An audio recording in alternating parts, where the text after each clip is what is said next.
as a Vikings fan, watching Brett Favre attempt to retire makes a lot more sense now that I'm a pastor, because Lutheran pastors do the exact same thing.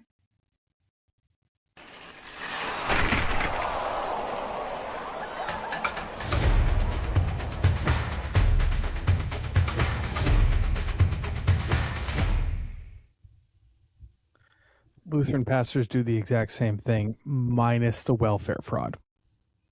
Yeah, there's some other things. The alleged welfare fraud. Yeah, there was some inappropriate, touchy-feely stuff too. With the Jets, anyway, yeah. I'm not saying that for anyone who's not a sports fan, the joke there is Brett Favre couldn't figure out what to do if he wasn't playing football, so he just kept going, even though he probably should have retired. And welcome. More than anything, there was also like Brett Favre didn't know when to quit, but every year he played this like will he won't he dance with retirement. And that's specifically what I'm thinking like a lot of Lutheran pastors do is they finish at one church and then they say they're retired, then they get a call from the district or a circuit visitor. It's like, hey, we got this like vacant church in your area, we need someone to cover it. And they're like, fine, I guess I'll come back. And then you get to what happened here. Former guest of the podcast, Wayne Wenzel, got asked at 82 years old to do a vacancy. And he needs to it's okay to just be retired. Like, he does pulpit supply for people from time to time, and that's great. And he can serve God in that way, but retirement, man, it's confusing. It's something. Yeah. Welcome to the show, everybody. Yeah. This is cross-checking. Hopefully you're here on purpose. If this is your first time listening, welcome to what this show is. And this is a representative sample thus far. I'm not sure that Josh and I are here on purpose. I just kind of stumbled around and the microphone turned on. Look at that. I am one of your hosts, Josh Laborious. I'm pastor down in southeast of Houston in Texas, at Hope Lutheran in Friendswood. With me, as always, is my Harrier compatriot, Ben Olschlager, the man, the myth, the legend from Lake Orion, Michigan, at Good Shepherd Lutheran Church up there. And this season, especially if you're just jumping in now, if you're not, welcome back. You know who we are. We've been talking about discipleship, and for the bulk of this season so far, we've talked about discipleship through the lens of a variety of different stages of life. And as you may have picked up from our conversation so far, today we're turning our attention to retirement, which, if you're watching or you know us, you know we are not there yet. Based on the trajectory of Social Security and the Lutheran Church Missouri Synod's pension fund, we may never get there. Ben, hold on. Pardon me, all of our listeners. I have an aside with my co-host here for a second. Ben, I really hope and pray that you have the wisdom to not rely on those things and that you are investing separately. We are. Don't worry. Yeah. For what it's worth, the pension, I imagine, should be pretty safe because you pay into that. It's not going to be enough, probably, but it will be there. Hypothetically. Yeah.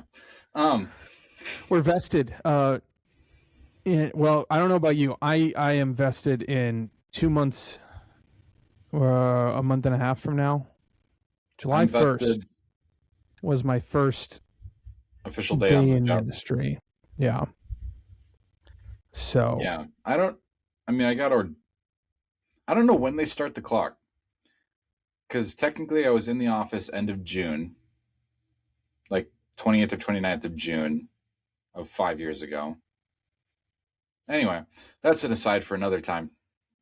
the more important part of this conversation is, what does it look like to faithfully retire, if like at all? Because retirement just feels like this. It's an interesting question. It's a pretty new thing in the scope of the world, right? It's only been within the last couple hundred years that people have even been able to get to the point where retirement is an option. I mean, heck, it took until 20 years ago to have the first pope retire.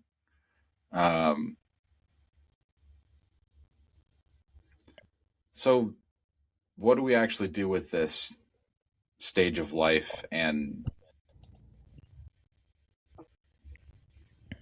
how does it impact our discipleship? I think those are the two questions we really want to think about today.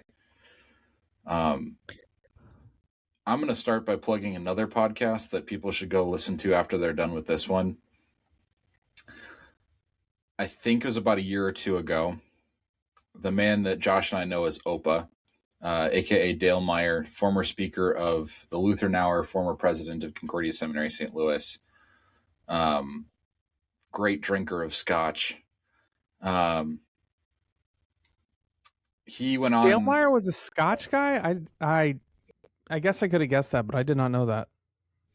Amongst other things, he went on the seminary's podcast called Tangible and did a great conversation.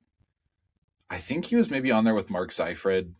I don't remember. There was another professor from the seminary, or a recently retired professor from the seminary. She might have been Kolb. Another one of the wise guys in the seminary. Just sharing their thoughts on what it looks like to do life and ministry and care for people after stepping out of a full-time role in ministry or a career, for lack of a better word, I guess. And I think his viewpoint on retirement has given me a lot to chew on and shaped the way that I'm thinking about it too. And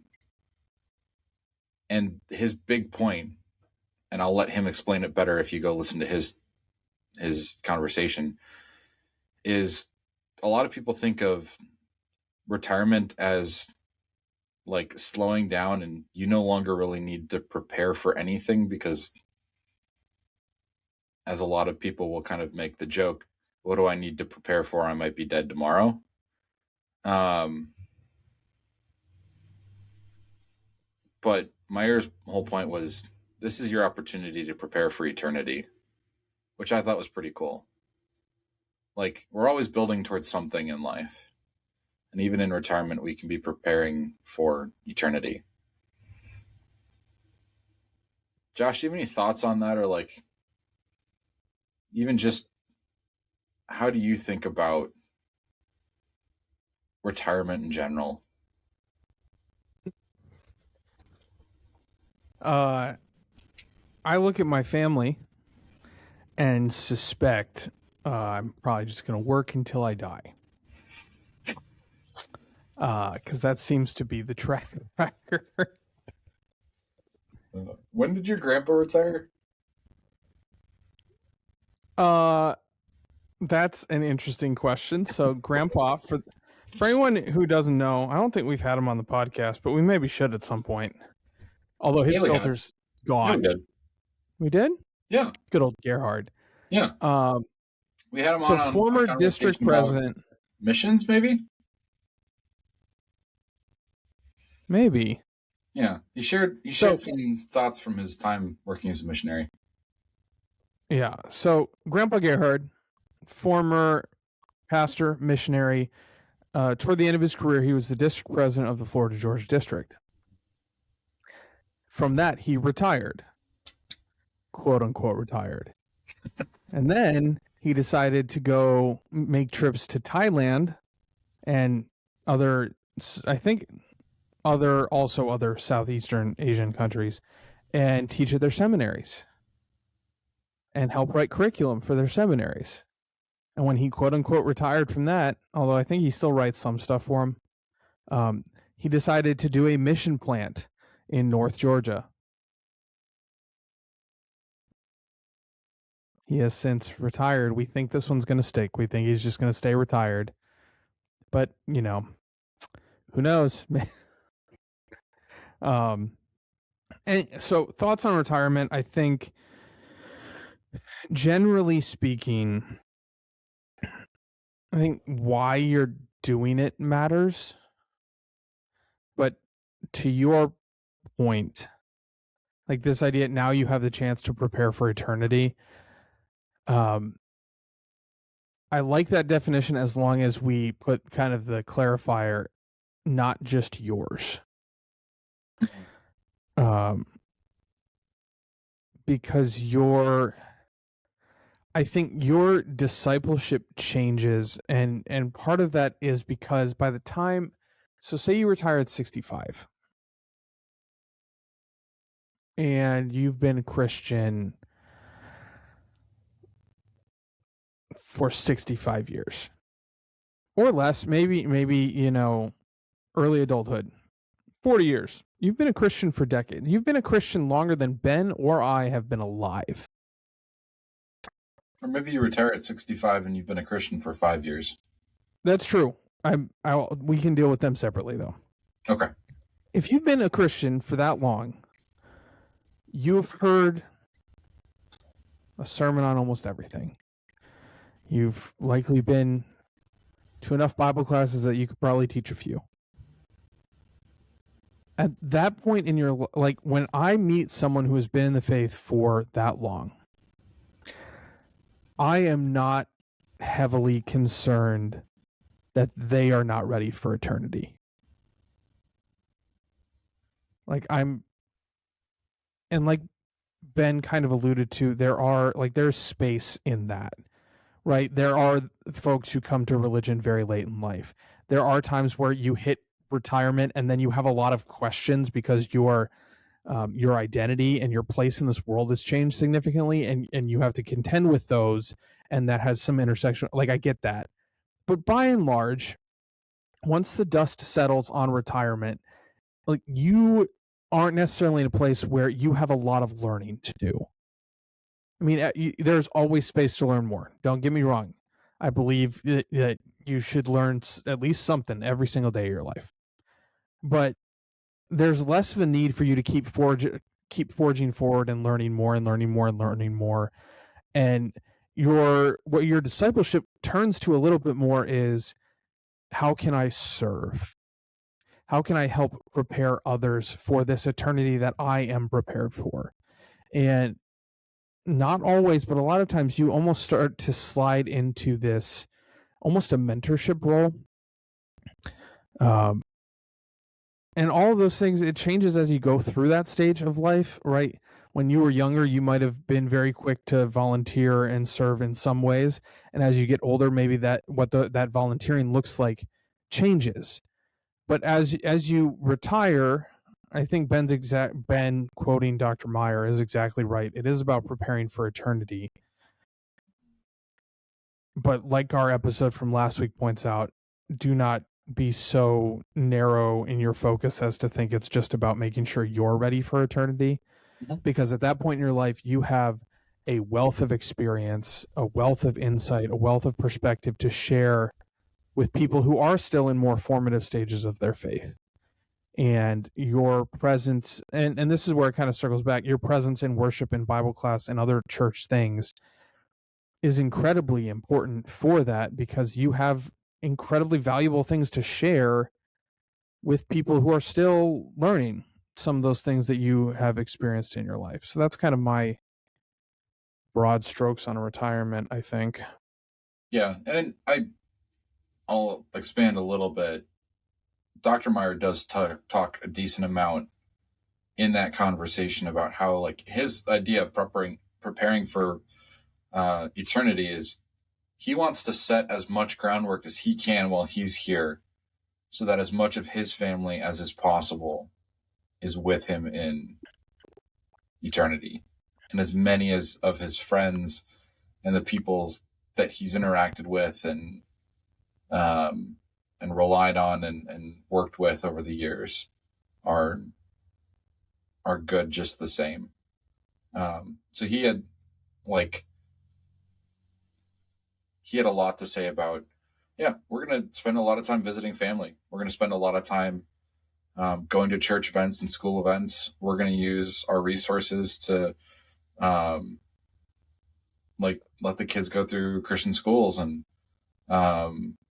invest in their faith formation and all these kinds of things, which I thought was awesome. There's another guy who I'd like to float out as an example of maybe retiring well. And that's our beloved Dr. Bierman's father. Do you remember the story he told during Very COVID? vague statement, because there are two Dr. Biermans. And I think you're not referring to either of them. You're referring to the elder Bierman. Because Dr. Joel Bierman, Yeah. Dr. Jess Bierman. I forgot Jess had a doctorate at this point. So I will. Yeah. And then there's also. So you're talking about Dr. Joel Bierman's father. Yeah. And also, technically, it's worth pointing out that both of Joel's brothers have a doctorate of some kind. I didn't know that. Yeah. One of them used to be the provost at Valpo and is now. I think he's president of a small Christian college in Illinois somewhere. And then the other one is,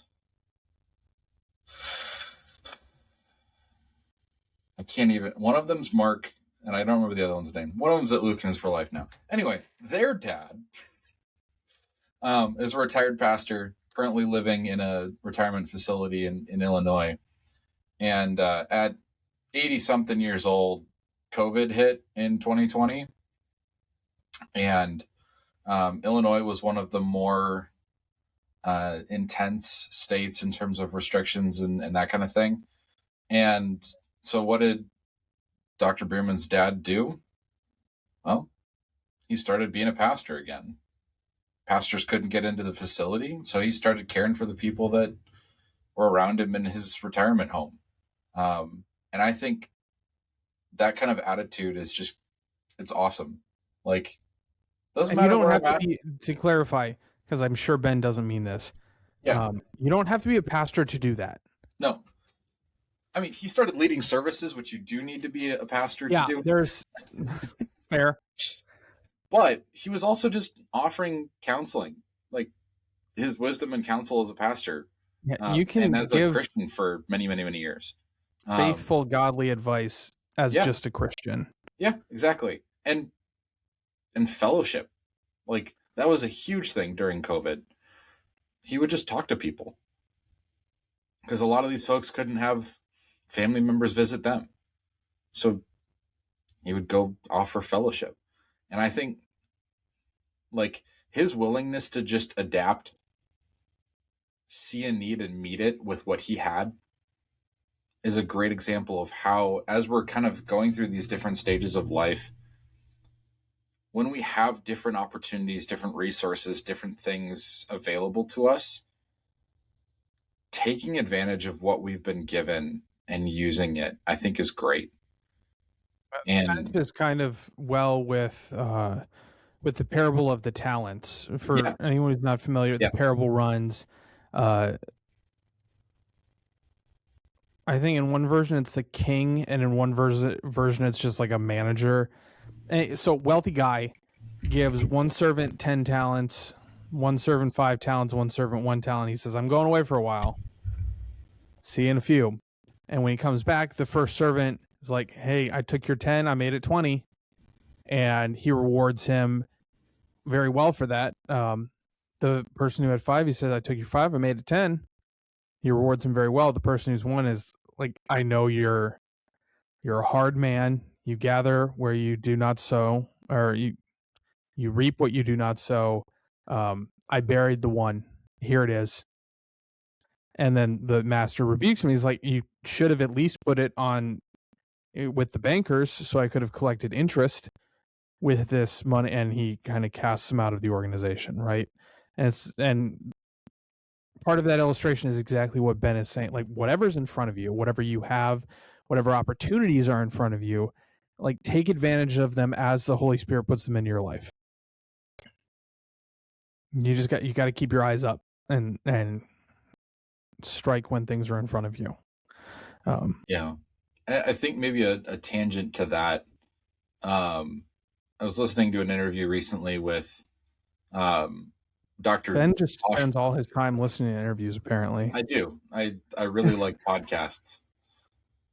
Anyway, it was. I listen to the Colin Cowherd podcast from time to time. It was Dr. Oswald, along with Dr. Bierman, talking about the witness of Christians in politics in the world, and the duality of cross-checking. Dr. Oswald is like the most grandfatherly man that you could ever imagine, with fantastic hats. Like, non-ironically wears fedoras and bowlers. Yes. The man would be one of the most styling human beings of the 1920s. But he still pulls it off. He gets a pass as like that kind of goofy intellectual personality. But all of this to say, he made a comment when talking about the way in which we as Christians witness in the world and the way in which we think about our resources and the ways that kind of dictates our worldly viewpoint. He's currently writing the Big Blue Commentary. If you don't know what the Big Blue Commentaries are, Josh, I'm sure you've got a few of them lying around. They're like 2 to 3 inch thick, massive Lutheran commentaries on different books in Scripture. They're amazing. The guys that create them put in so much good work. But he's writing the commentary on Acts right now, and he was talking about how so many people struggle to kind of understand what the early church's like mentality and viewpoint is on possessions, because we see the thing both in Acts 2 and I believe in Acts 4, where Luke describes they shared everything and they met the needs of people with what they had. And, you know, for some people that's like I don't know, they twist that in weird ways. But Oswald's point was the way that it shows up in the Greek, it's meant to be like a mindset shift. The things that I have are not mine to have for me. They're mine to have for everybody else. Just like everything else that God gives us. How can I serve with this? How can I serve others? Yeah. And how can I serve God with this? Is kind of the attitude shift. The thought that literally crossed my mind is like, you know, the like stereotypical neighbor asks for a cup of flour. Right? I bought this bag of flour so that I can bake bread, but hey, the neighbor's trying to make cookies and they're short. Yeah, I can spare a cup of flour. And we should have no hesitation in that. And if, as Christians, we all at least started to approach our things in that regard, even our lives, this is where it kind of circles back to the retirement pieces, even our lives as we reach these different stages of life, if we're thinking about it as I have this life for the sake of those that I interact with, I think that does something pretty powerful. Yeah. Well, and that kind of, I mentioned this, I think, very briefly earlier. That leads me to this idea of why you are retiring matters. Mm. Because if the idea is I'm retiring because I want to go have a good time, mm-hmm. I'm not going to say that's bad, but there are better reasons to retire. I'm going to retire so I have more time to spend with my family and helping them grow up in the faith. That's a really good reason to retire. I'm going to retire because I've always wanted to serve more consistently in my church or in my community, and I've never quite had the time to do as much as I want to do, so I'm going to retire so I can serve in this. That's a really cool reason to retire. Even, and this is a little bit of a different, maybe a more of a downer approach. I cannot serve this vocation as well as it deserves anymore. Mm. I'm going to retire because this vocation deserves to be served well. Yeah. And having that acknowledge, and that's something I would, and I know most of our audience, like most of you guys listening to this, you're not pastors, but this is just something I'll share, because there is a trend in some areas of the church to kind of retire in place. This idea of like, I'm just going to kind of persist and kind of coast through these last few years and then I'm going to retire. And it's like, that's, especially in the church, you are not called to do that. Like everything about what scripture tells us, about how Jesus talks about ministry, about how the epistles talk about ministry, it is, you give it everything you have. And if you can't do that anymore, that's where you maybe have that conversation of, I can't serve this vocation like it should be served. And maybe that's your motivation. So there are a lot of different reasons one might retire, but it's something worth thinking critically about what's pushing you there. What is the reason for it? What opportunities are you looking forward to? What kind of things does retirement poise you to do as you are thinking about it as a disciple of Christ? Yeah. I think maybe another kind of tangent to that too is, in addition to the, like, am I able to do this job? Just considering the question, to what extent am I able to do this job, right? Because I think in our culture, for whatever reason, we've gotten to this point where retirement means I just drop it, like it's done. We don't necessarily think of retirement as like or we don't have an in-between category that allows us to just slow down, right?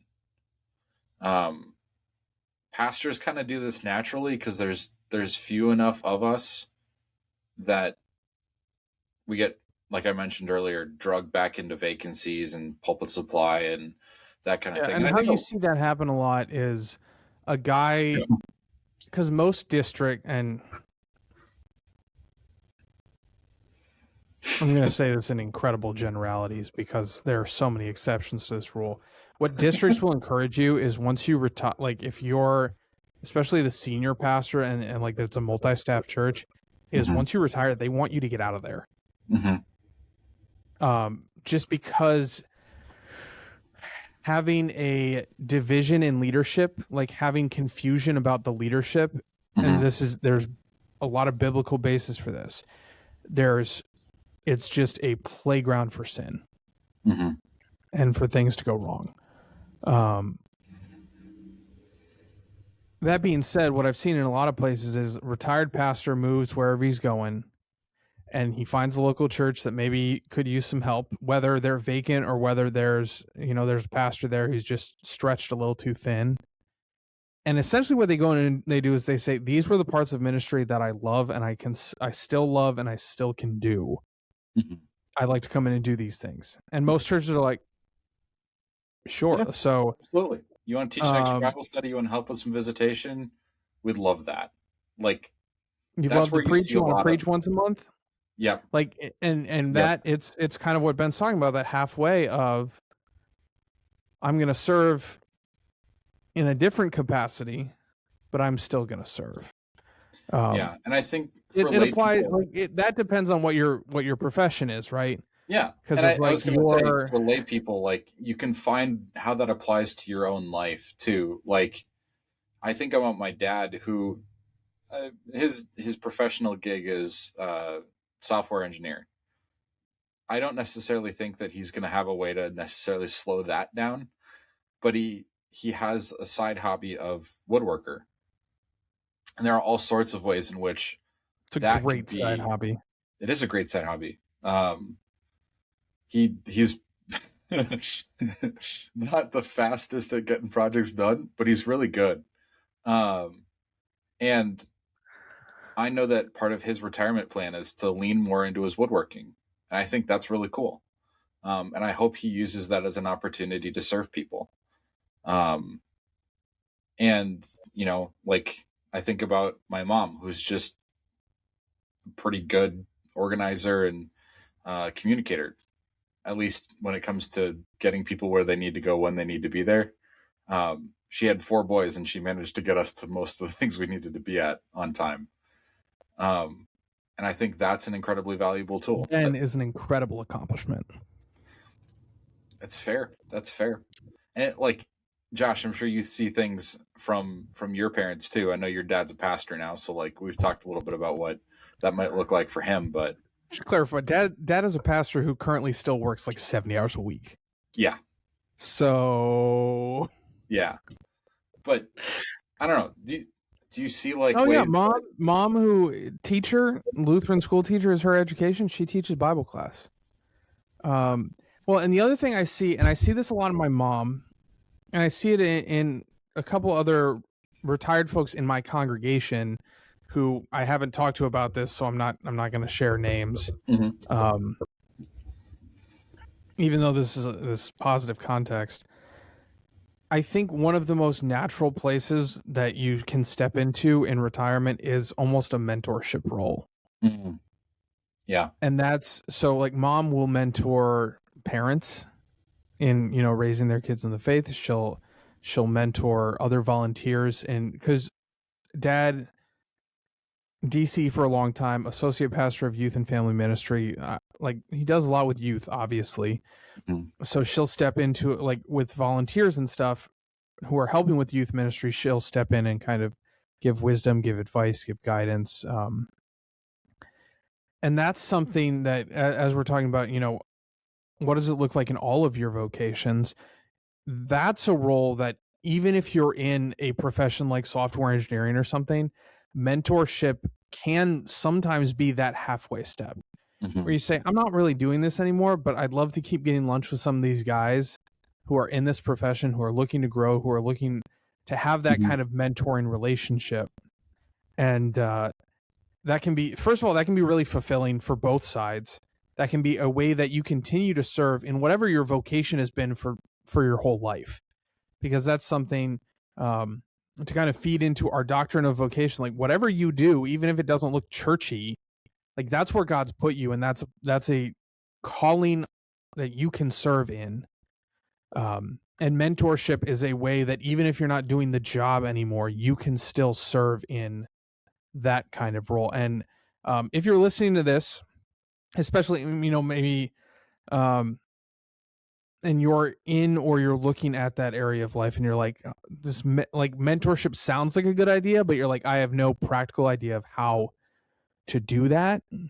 And we've been linking a lot in these last few episodes. I'll link this book in the episode description. It's called With: A Practical Guide to Informal Mentoring and Intentional Disciple Making. And they kind of go through, it's in some ways it's almost like a step-by-step guide for here's how you develop and intentionally do these mentoring relationships in a way that is faithful, in a way that pulls God in, even in maybe not necessarily religious mentorship situations, and in a way that is just kind of wholesome and well done from top to bottom. So I think it's also worth noting, like in that mentorship space, depending on what kind of mentorship you're looking to do, you don't need to be like in the same field on things, right? Like my dad is a software engineer, has spent now almost 40 years in a corporate job. I mean, he's been an engineer, but like he's had to navigate the ups and downs of office politics and like company buyouts and mergers and spinoffs and all that kind of jazz. And like from time to time, I just ask him about like what it's like to deal with some of that kind of stuff. Because I mean, it's not a perfect analog to what you see in the church in some ways, but there's some of it there, and A lot of like that life wisdom is valuable. lessons, regardless of where you learn them, are Yeah. still applicable Yeah.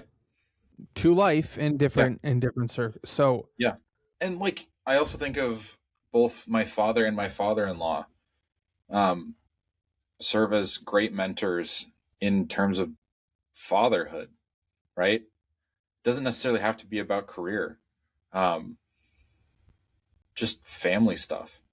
Learning from men who've done it and I think done reasonably well. It's pretty cool. Yeah. yeah. I'm trying to think. So we've covered why you retire is important. View it Mm-hmm. as an opportunity to continue to serve in faithful ways, whatever that looks like for you in your retirement. Or just as an opportunity for faithful stewardship of the gifts that God has given you. Yeah. An acknowledgement that your discipleship is good. I want to throw one example. Earlier we talked about your discipleship might look different because like there's maybe less growth that's emergently necessary, or however we phrased that well earlier, because I don't think that's probably the best way to phrase it. What comes to mind for me is recently we started uh, a pretty large small group of some retired folks here at Hope, and like if you look at their small group and you look at like the small group that meets the smaller guys small group that meets at my house, they look very different. And I think that both small groups are perfect for their membership. Because like my Monday small group, there is a lot about like pushing growth, pushing accountability, kind of that attitude. And a lot of us are younger guys who are in that stage where we have a lot of room for growth. We have a lot of room to learn, and we have a lot of just that's what we need. And the retired group, like they still have some of that, like they pray with each other. There is, I'm sure, some level of accountability with each other. They do devotions when they meet. But one of the focuses for their group is just the fellowship and the community that they're building and that, I mean, that's an incredible part of what is at that stage of life is you have this community, you have people to support you, and to in turn support. And that's an illustration of how, yeah, your discipleship might look different than it did when you were younger. And that's fine. In fact, that's probably appropriate, because your needs change. So, Yeah. I think there's one last piece of kind of the retirement life that I want to touch on, and that is like what do you do when you actually need to like fully step away from things? Because there's a point in a lot of people's lives, some people don't necessarily live to see this, where you kind of return to I'm reliant on other people for almost everything. So what can I bring to the table? Um, we've talked about one part of it a little bit, is which is wisdom, right? You can still do some of that kind of mentorship stuff in conversation and being giving of your time. But one of the things that, and I remember having this conversation with my grandma in Minnesota, after she was no longer able to drive, no longer able to be part of some of the Bible studies and stuff that she'd been part of forever. Was just encouraging her to pray for everyone in your life. I think like no matter where we're at in life, unless you're like literally in a coma, we can be prayer warriors. And I think if you make part of your retirement, especially on those days where like bones are like Josh and I are both 30 now, so we're just barely starting to get to that point in our lives where like this stuff's happening. You know, joints are aching, bones are creaking. Uh, you don't heal quite as fast as you used to anymore. Uh, I mean, I don't know what Ben's talking about. I'm feeling fine. I'm saying barely, Josh. Barely. Anyway,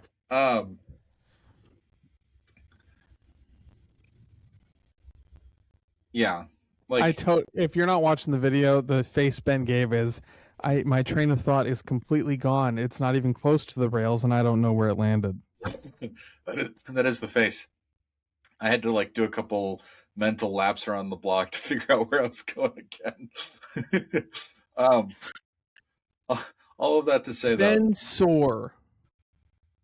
On the days where you can't do much physically, there is always an opportunity to just spend some extra time in prayer. Yeah. So I have two things to add to this as far as like how can you serve when you reach that point? All right, how can you be a disciple as you reach that point? And I think a really understated thing to add is to have a good attitude. Mm. And admit it, like if you reach that point in life, like you probably have a lot of hard realities going on. Your doctors probably tell you things you don't want to hear more often than you really wish they would. And there's probably a lot of inconvenience in your life if you're constantly relying on other people. And it's really easy to have self-pity. It's really easy to kind of have a bad attitude with that.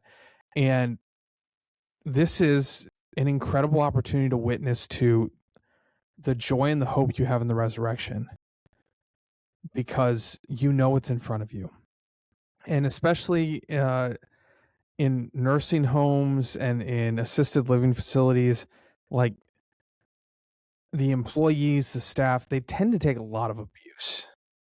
And if you can be that person who always has a smile for them, always has an encouraging word, is very quick to say thank you, and is very, very slow to complain, like that is a really cool way that you can serve where you're at. And give a testament to your faith, because you say, yeah, I still have a reason for joy. I still have a reason for a good attitude, and that is in my Savior. So that's kind of a serious note of that's a really good way you can serve, and that can be a very impactful way that you can serve, and a joking way you can serve. Because I have this curiosity, because so folks who are in retirement homes now or will be there soon, they did not grow up with the internet. They did not grow up with video games. They did not grow up with Call of Duty. And I do wonder if in 50 years, when people Ben and my age are you just going to see retirement homes are basically just giant, never-ending LAN parties? You go to a retirement home. What made you pick this retirement home? They have great Wi-Fi speed, and it's just Call of Duty 24/7. Josh, I don't know that our brains are going to be sharp enough to actually keep up with video games anymore. Have you met a video game? The brains are not sharp. What? What? Anyway. Well, and here's maybe you can always learn to play. And there are ministry opportunities there. They're difficult ones. Those are hard fought battles a lot of times. There's a pastor in the district out by an 11-year-old. Yep, and in very creative ways, mind you. Mm-hmm. Alex LaHue, I think we overlapped a little bit with him at seminary. We did. He has a video game ministry here in the Texas district. And as far as I haven't looked a lot into it, as far as I understand it, he gets on a game, he gets on a party chat and kind of opens it up, and anyone who is interested and willing to abide by a few rules is welcome to join. And they play games, and they have some conversations about things about the faith, then that can be a ministry space. So if you're really looking for something, we can get you a Thrive in Action team for an Xbox, and you can start doing some party chat ministries. That's mostly a joke. The good attitude, that was a serious one, but the video game one. My grandpa, good old Gerhard, I've never seen him genuinely upset except when he played Mario Kart one time with us. And we pretty genuinely thought he was going to like punch a TV. Because it would not do what he wanted it to. Oh, and his grandchildren were smoking him. Yeah. I'm not surprised, knowing you, that your grandpa has a competitive bone. What? No. There are no competitive people in my family. I bet you if I wanted to right now, we could start an argument about whose family is less competitive. We could, and I would win. I don't know if that's what I would. It's a close heat. It's a close heat. Anyway, Josh, you ready for Empty Netters? I think I'm ready for Empty Netters. Sweet. Shoot your shot, Ben. So also, reflection, if you listen to the last episode, we said that by the recording of this episode, the Wild would be out of playoffs. We were correct. We were. The Avs emphatically knocked them out of playoffs. Yes. Yep. So mine is a story that's very, very similar to the thing that you were just talking about with just having a good attitude. We had a lovely man here at Good Shepherd who passed away probably about 4 years ago now, 3.5, 4 years ago. His name was Jim. And I have never seen someone make such an impact with those who are giving him care. He had an absolutely massive heart attack. I think lost like 93% of his heart's function. And they weren't sure he was going to survive. He did for about a year after that heart attack. But the first time that I went to see him in the nursing home after he got out of rehab in the hospital and everything,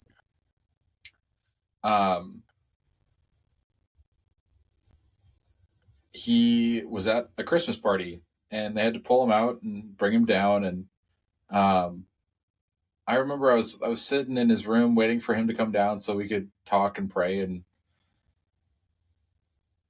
he just very sincerely thanked the young woman who brought him down and smiled and waved as she walked away. And I could just see this thanks in her eyes that this was a genuine human interaction and not just like I'm still frustrated my kids put me here kind of like the things that they normally get on a day-to-day basis. And I remember visiting him then like 8 to 10 months later, shortly before he ended up in the hospital and passed away. One of the staff members pulled me aside and said, whatever this man is like learning at church, this is good, because he has been one of the kindest, like, I don't remember what they call it, kindest residents. Yeah, that's the word I was looking for. Kindest residents that they'd ever had. He was known for like clearing people's dishes after dinner and picking up the little bits of trash that he found on the floor, and keeping an eye on a couple of the people who felt lonely. And he knew that his health was failing, but he just kept finding ways to serve, do what he could with what he had.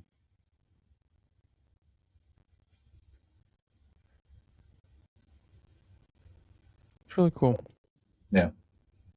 I'll kind of, from my empty netter, I'll kind of echo that, and just a closing encouragement.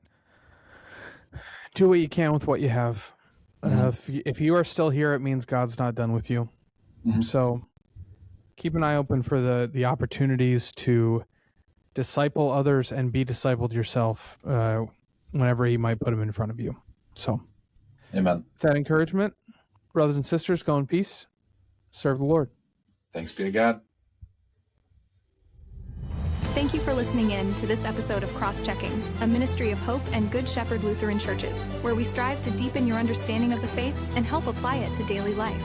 If this podcast is helpful to you, rate the podcast, subscribe to us on your favorite platform, and share it with others who might also gain something from it.